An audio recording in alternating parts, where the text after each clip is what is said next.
काफ league कोई ना तो कोई नजरियाती जमात है, ना उनका कोई नजरियाती वोट बैंक है। देखिए वो तो एक ग्रोह है और वो आप समझते हैं कि वो किन की जरूरत है और किन के ताबे है। जिस तरह इमरान मुसल्लत किया गया है, इसी तरह काफ लीग भी, अगर आप उनकी तकरीरें उठाकर देख लें, जो काफ लीग के यहाँ चमचे कच्चे नुमाइंदे जो तकरीरें रोजाना कर रहे होते हैं, वो खुद ही हुकूमत पे तनकीद कर रहे हैं और अब असेंबली में उनको वोट दे रहे हैं। तो ये मैंने कहा ये सारे वो टोले जो मफाद बस टोले, इनका सियासत से, आवाम से, जमहूरियत से कोई तल्लक नहीं। इतनी ज्यादा महंगाई है, ये क्या कर क्या रही है गवर्नमेंट, और अपोजिशन क्यों बिल्कुल खामोश रह के मुंह देख रही है? अपोजिशन खामोश नहीं है। जो नलायक और नाहल टोला मुसल्लत किया जाता है, जो आवाम के वोट चुरा के आता है, डाका डाल के, तो आप उससे कैसे तवक्को ये रख सकते हैं कि वो आपको एक आइडियलिज्म निज़ाम देगा? कभी चोर और डाकू, कभी इंसाफ पसंद हुक्मरान बन सकता है? ये कभी नहीं हो सकता। कि हमारी आवाम इतनी महंगाई के बाद भी अब भी सड़कों पे निकलने के लिए, कि इनकलाब लाने के लिए तैयार नहीं। इस नलायक और नाहल टोले से इस कौम की और इस मुल्क की जान छूटने वाली है। कि बल्दियाती इलेक्शन जो है वो होंगे या नहीं होंगे, या हुकूमत डिजर्व करती है कि इन हालात में? उनका जो गढ़ था वहाँ पीटीआई को किस तरह शिकस्त हुई वहाँ के जमीयत उलमा इस्लाम से, मेरा यकीन है कि पंजाब के लोग तो इबरत का निशान बना देंगे पीटीआई को। पहले भी मैंने कहा कि आपके वोटों पे डाका मार के सीटें दी गई हैं पीटीआई को, लोगों ने नहीं दी। लोगों ने तो 18 में भी वोट भरपूर मुस्लिम लीग को दिया है। जी नाज़रीन, इस वक्त मैं मौजूद हूँ डेरा कोटला पर। मेरे साथ मौजूद हैं चौधरी आबिद रजा कोटला साहब, इनसे बात करेंगे। अस्सलाम वालेकुम। वालेकुम अस्सलाम सर, कैसे हैं आप? ठीक है, अल्लाह का शुक्र, अल्हम्दुलिल्लाह। आबिद भाई को थोड़ा सा मुल्की सूरत-ए-हाल के मुतालिक बताएं कि इतनी ज्यादा महंगाई है, ये क्या कर क्या रही है गवर्नमेंट, और अपोजिशन क्यों बिल्कुल खामोश रह के मुंह देख रही है? क्या लाएअमल होगा अपोजिशन का नेक्स्ट टाइम? देखिए इरफान साहब, पहली तो बात ये कि अपोजिशन खामोश नहीं है। आप तमाम असम्बली के सेशन देखें, अपोजिशन पार्लियामेंट के अंदर और पार्लियामेंट के बाहर भी जो रोल प्ले कर सकती है वो कर रही है।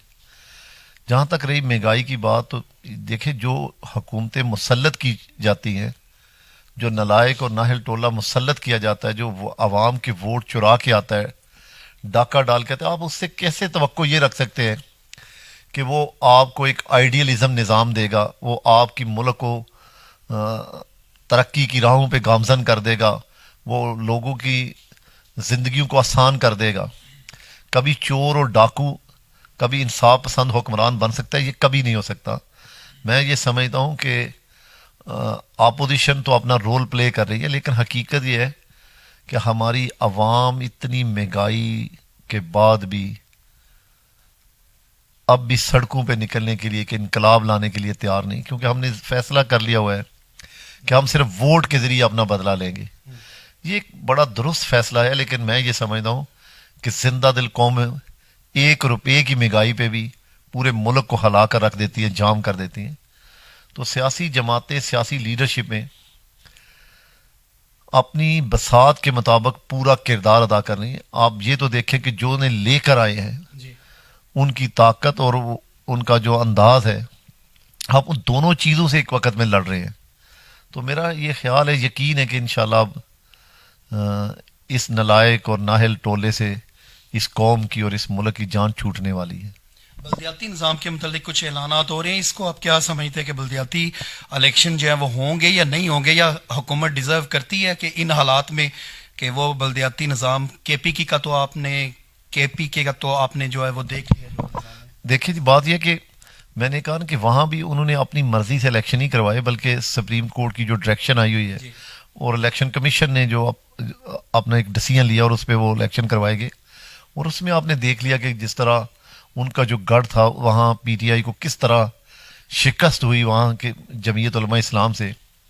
तो पंजाब में तो अल्हम्दुलिल्लाह मुस्लिम लीग का गढ़ है, तो यहाँ तो अगर वो इलेक्शन करवाने की हिम्मत करें तो ये मेरा यकीन है कि पंजाब के लोग तो इबरत का निशान बना देंगे पीटीआई को।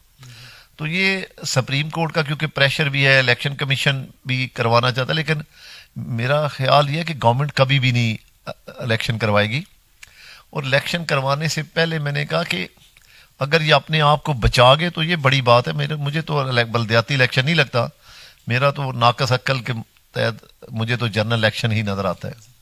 سر یہ اتحادی جماعتیں پی ٹی آئی اور مسلم لیگ کیو جو ہے، تو آپ یہ کس جگہ پہ دیکھتے ہو؟ ابھی پی ٹی آئی کا کس قدر ڈسٹرکٹ گجرات میں اگر دیکھا جائے تو کس قدر ان کا ہولڈ ہے یا ان کا جو آپ کو نظر آتا ہے؟ کیونکہ اتحادی جماعتیں اندر سے کیا سمجھتے ہیں آپ کہ ان کے کیسے روابط ہیں، یہ کیا ہونے جا رہے ہیں نیکسٹ فیوچر میں، کہ یہ پی ٹی آئی کو آگے پھر پچھلی دفعہ کی طرح سپورٹ کریں گے یا خود کھل کے سامنے آئیں گے؟ کاف لیگ کوئی نہ تو کوئی نظریاتی جماعت ہے، نہ ان کا کوئی نظریاتی ووٹ بینک ہے. دیکھیں وہ تو ایک گروہ ہے، اور وہ آپ سمجھتے ہیں کہ وہ کن کی ضرورت ہے اور کن کے تابع ہیں.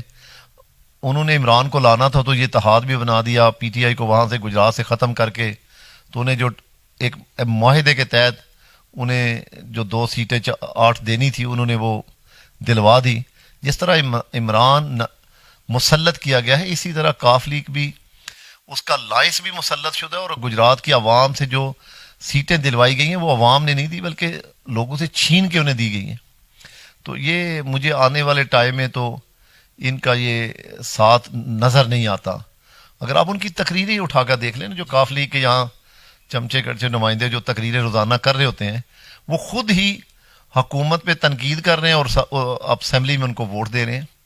تو یہ میں نے کہا یہ سارے وہ ٹولے جو مفاد بس ٹولے، ان کا سیاست سے، عوام سے، جمہوریت سے کوئی تعلق نہیں. دیکھیں میں نے کہا نا کہ پیپل پارٹی نے تو پہلے بھی کئی دفعہ اس طرح کے دعوے کیے ہیں، لیکن انشاءاللہ میں آپ کو یہ کہہ رہا ہوں کہ عمران بھی جائے گا، اور انشاءاللہ وہ لانگ مارچ جو ہے وہ ساری سیاسی جماعتیں مل کے کریں گی، اور انشاءاللہ وہ لانگ مارچ جو ہے وہ جلد دوبارہ، میرا یقین ہے کہ وہ اپوزیشن کا ایک متفقہ لائنس بن رہا ہے تو اسی میں ہوگا. تو میرا خیال ہے کہ حکومت تو جانے والی ہے، تو لانگ مارچ کی سب الگ ڈیٹیں اس لیے دی جا رہی ہے کہ پیپل پارٹی زیادہ سے زیادہ کیش کروانا چاہ رہی ہے، جو پاسبل ہے پارلیمنٹ کے اندر ہی اپوزیشن جماعتیں اتفاق کریں گے، اور میرا خیال ہے اتفاق رائے سے وہ لانگ مارچ ہوگا، اور وہ لانگ مارچ ہی آخری لانگ مارچ ہوگا. دیکھیں جی میرا خیال یہ کہ صرف پنجاب میں نہیں بلکہ اوور آل اگر آپ دیکھیں تو پورے پاکستان میں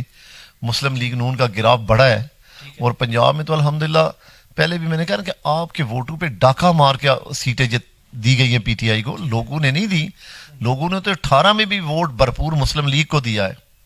تو انشاءاللہ آنے والے الیکشن میں آپ دیکھیں گے کہ پنجاب انشاءاللہ کلین سویپ کرے گی مسلم لیگ.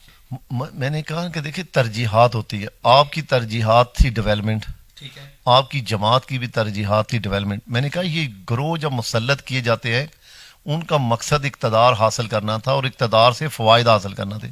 وہ اپنے اقتدار سے اپنے فوائد حاصل کر رہے ہیں، انہیں تعمیر و ترقی یا اس سے کوئی غرض نہیں. اگر وہ تعمیر و ترقی بھی لے کے آ رہے ہیں تو اگر آپ پورا ان کا مشاہدہ کریں کہ وہ 12 14 18% اس میں سے کمیشن لے رہے ہیں، جو کوئی منصوبے انہیں اس بیک میں مل بھی رہے ہیں. تو میں نے کہا کہ ان کی ترجیح اقتدار تھی، وہ اقتدار انہیں مل گیا. اگر ترجیح عوام اور تعمیر و ترقی ہوتی، وہ گجرات کو سنوارنا چاہتے تو اس وقت سارے لوگ مل کے گجرات کو اس اقتدار کے ذریعے سنوار رہے ہوتے. گجرات کی اور بالخصوص میرے حلقے کے جو نوجوان ہیں، وہ اللہ تعالیٰ کا شکر ہے کہ اللہ نے ان کے دل میں میری محبت ڈالی ہے. تو میں اصل یہی کہوں گا کہ ہمیں اپنا عزم بلند رکھنا ہوگا، ہمیں ہر چیز کو بالا رکھتے ہوئے پاکستان کی سلامتی اور پاکستان کی تعمیر و ترقی کے لیے، یہاں سول بالادستی اور جمہوریت کے لیے ہم سب کو مل کے کردار کرنا ہوگا. کیونکہ جب یوتھ نوجوان جاگ جاتے ہیں، جب یہ کوئی فیصلہ کر لیتے ہیں تو پھر کوئی دنیا کی طاقت ان کے عزم کو شکست نہیں دے پاتی.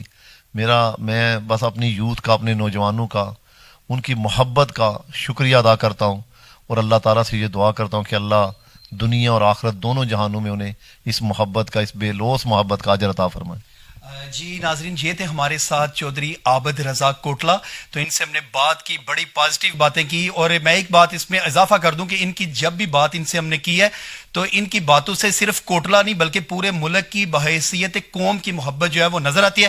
ہماری دعا ہے اللہ سبحانہ تعالیٰ ان کے جو جتنے بھی ارادے ہیں ان کو کامیاب کرے.